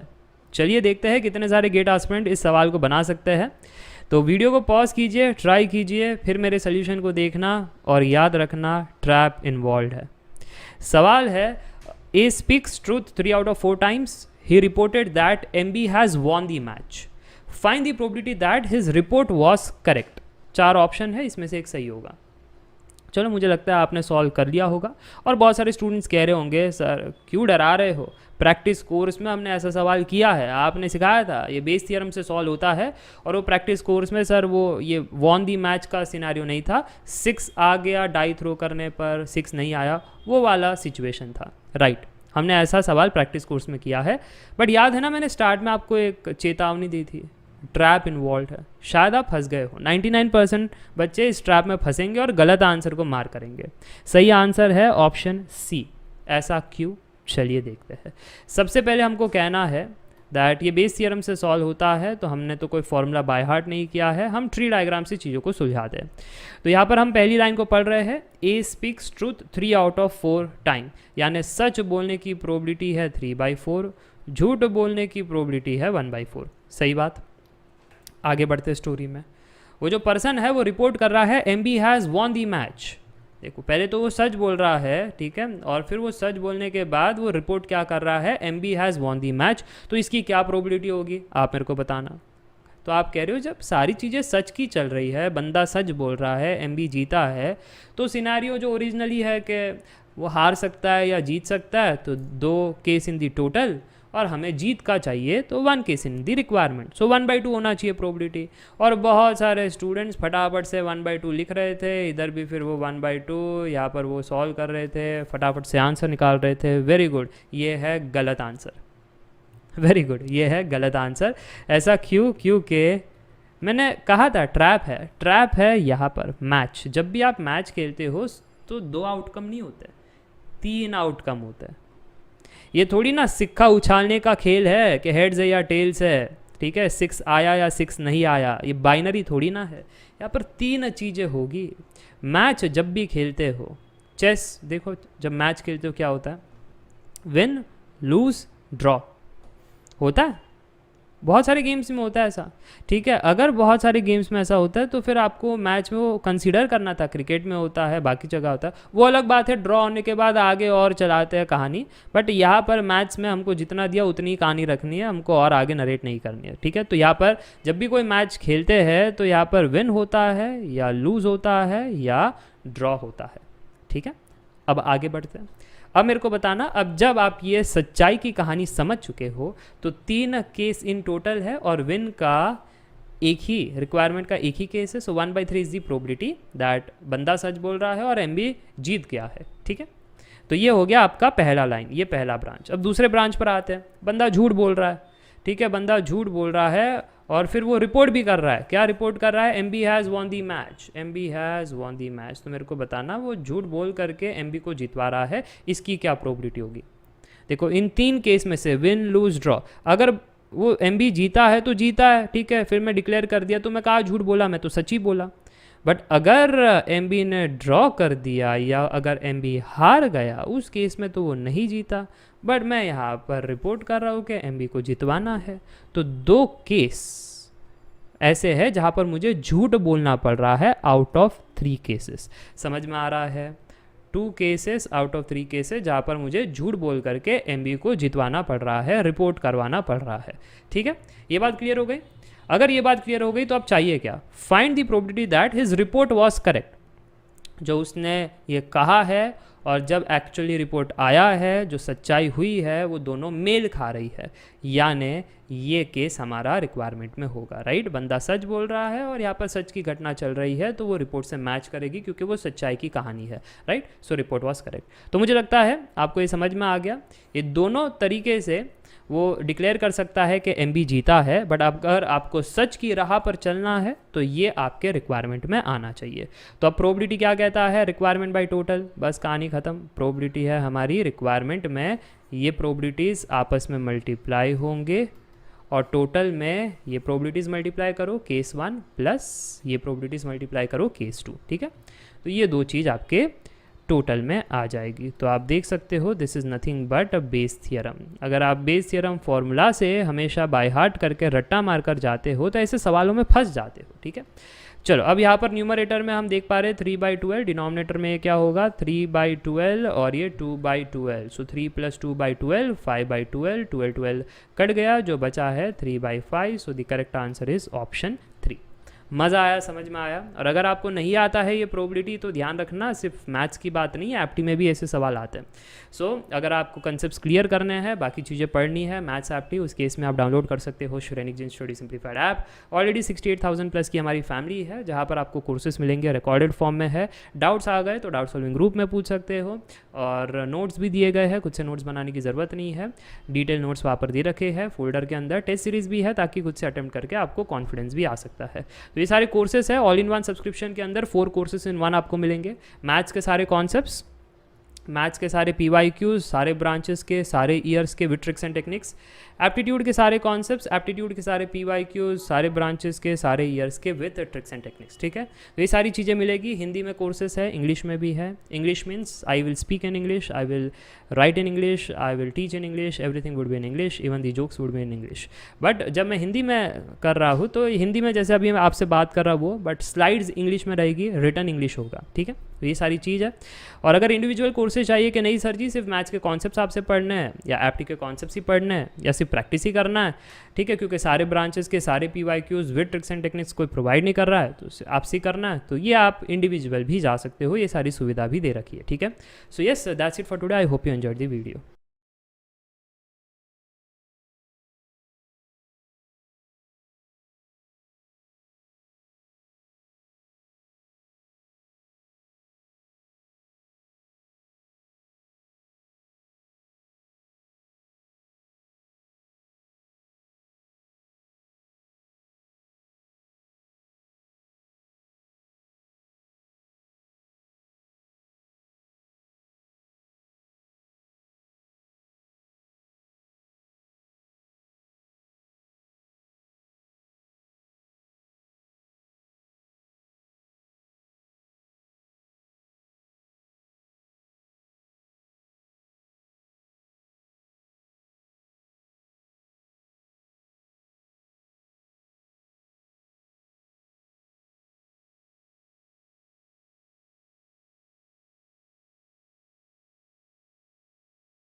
आपको याद होगा क्लास में अक्सर मैं कहता हूँ कंसेप्ट्स को समझो, रट्टा मत मारो फॉर्मूला।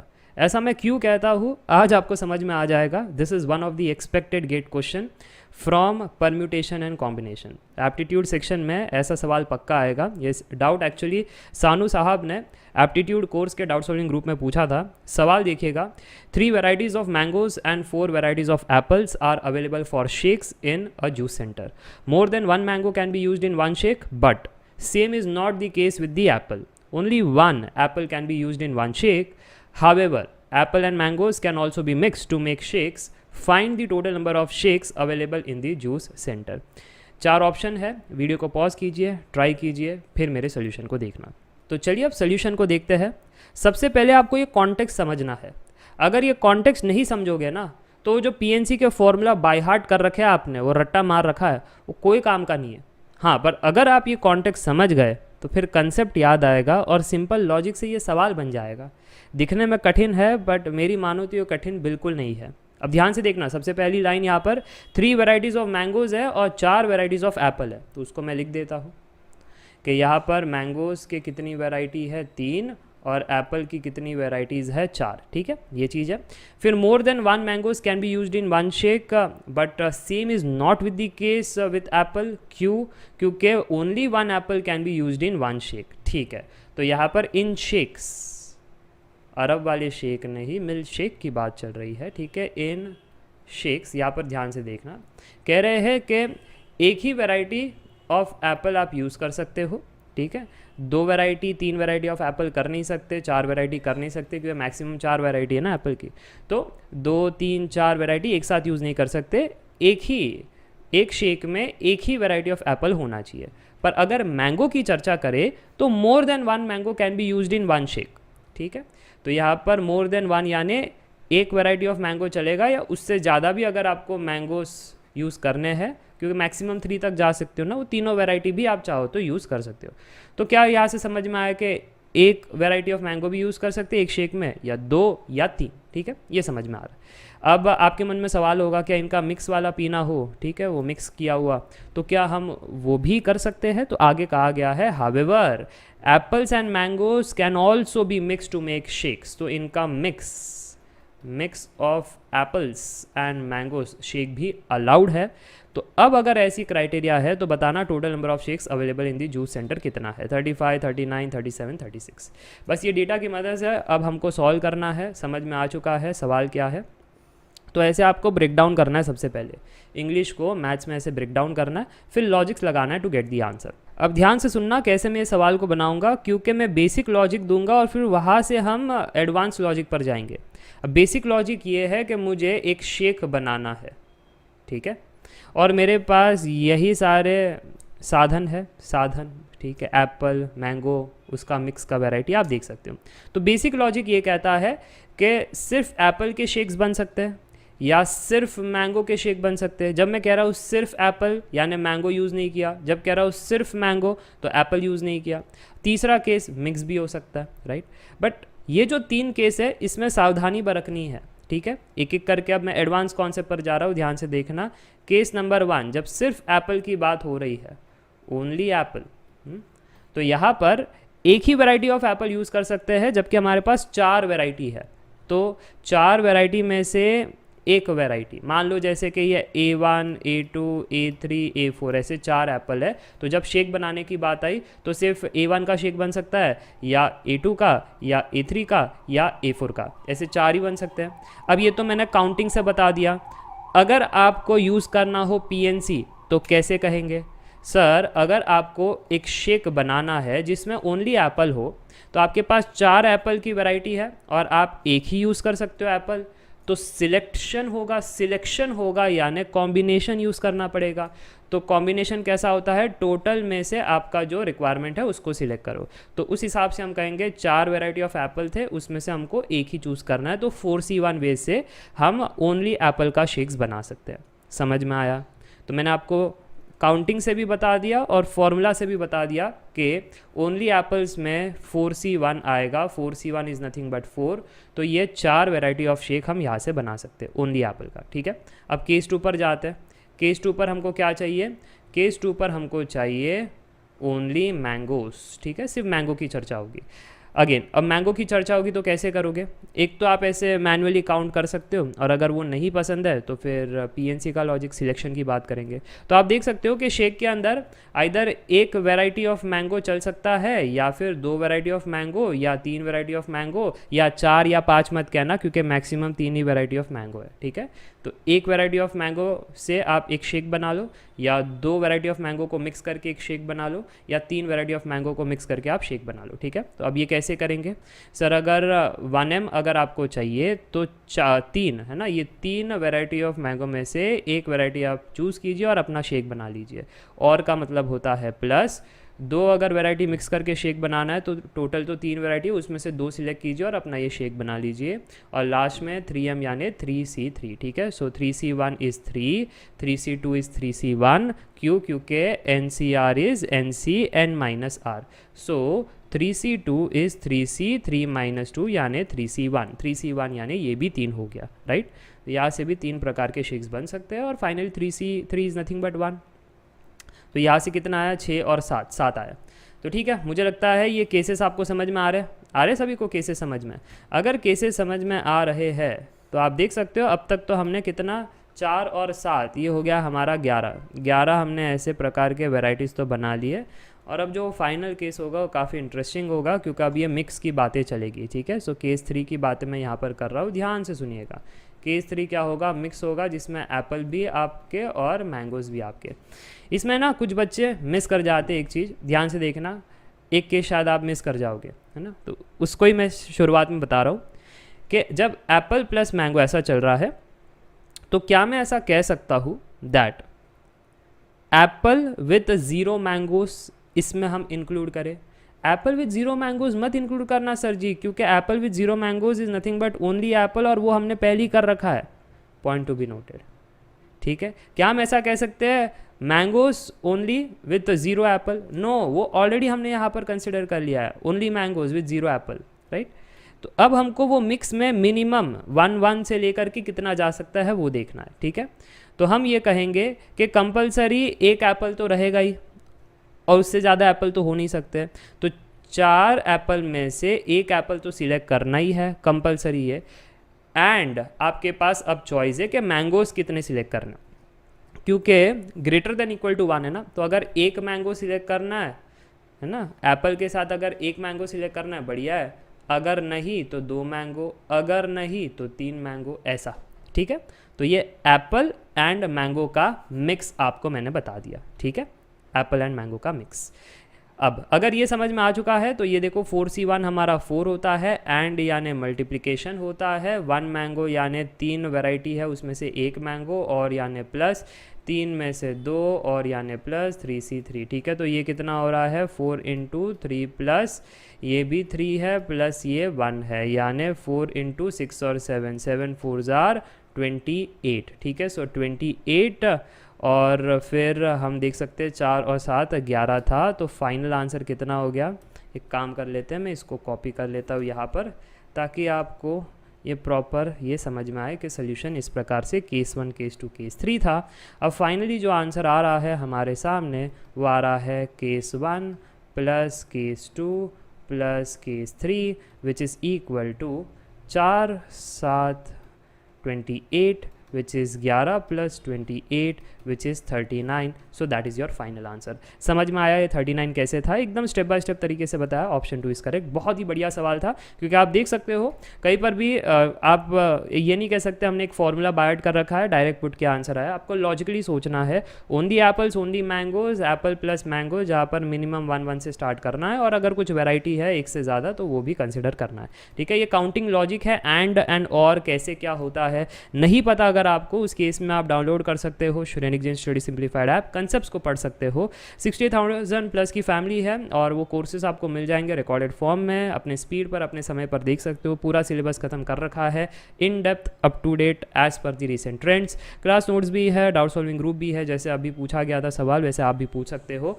एंड टेस्ट सीरीज भी दे रखा है ताकि you get the confidence after learning the concept. Courses आपके सामने है, 4 कोर्सेज इज 1 यानी ऑल इन 1 सब्सक्रिप्शन, जिसके अंदर 4 कोर्सेज आपको मिलेंगे। मैथ्स के सारे कॉन्सेप्ट्स, मैथ्स के सारे PYQs, MCQs of all branches with tricks and techniques, aptitude के सारे कॉन्सेप्ट्स, एप्टीट्यूड के सारे PYQs, सारे ईयर्स के, सारे ब्रांचेस के विद ट्रिक्स एंड टेक्निक्स। आपको अच्छे लगते हैं ट्रिक्स एंड टेक्निक्स तो मैंने मेथड 1, 2, 3, 4 सारे प्रोवाइड कर रखे हैं इन डेप्थ, लंबे कोर्सेज है, ठीक है। तो अगर प्रैक्टिस आपको वीडियोज़ के माध्यम से नहीं करना है, नोट से करना है, वो भी सुविधा वहाँ पर दे रखी है। अब कुछ स्टूडेंट्स कहेंगे सर आपसे सिर्फ कॉन्सेप्ट्स पढ़ना है तो वो भी है, सिर्फ एप्टी का कॉन्सेप्ट पढ़ना है तो वो भी है, ठीक है, सिर्फ प्रैक्टिस करने हैं तो वो भी है, राइट।